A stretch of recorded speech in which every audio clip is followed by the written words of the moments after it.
పేరు. అలాంటి మిర్చి సంబంధించిన రైతులు ఇవాళ యార్డ్లో ధర్నాలకు దిగుతున్నారంటే దీనికి పూర్తి బాధ్యత కేంద్ర రాష్ట్ర ప్రభుత్వాలదే బాధ్యత. ఇవాళ మద్దతు ధరల చట్టం ఉన్నట్లయితే ఇవాళ ఖచ్చితంగా వ్యాపారస్తులకు రేటు అధికంగా ఇచ్చే అవకాశం ఉంటుంది. ఇవాళ రేటు ఇష్టం వచ్చినట్లు సిండికేట్ అయ్యి ఇవాళ ఎక్కువగా అంటే దాదాపు రోజుకి 1,00,000 టిక్కీలు ఇవాళ యార్డ్లోకి రావడం వల్ల దీన్ని అనుకూలంగా మార్చుకొని వ్యాపారస్తులు ఇవాళ రేటు పూర్తిగా కోతకొచ్చిపోయింది.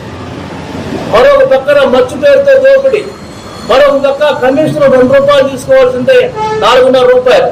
ఇవాళ కాటా వేసే దాంట్లో కూడా వేమలు లేరు. ఇవాళ గుమస్తాలతో కాటా వేపిస్తున్నారు, అదొక మోసం.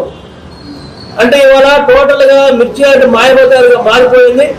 ఇవాళ సిబ్బంది కూడా 110 మంది సిబ్బంది ఎప్పుడో పాత లెక్క ప్రకారం ఉంటున్నారు. ఇవాళ పెరిగిన రీత్యా మరో 50 మంది సిబ్బంది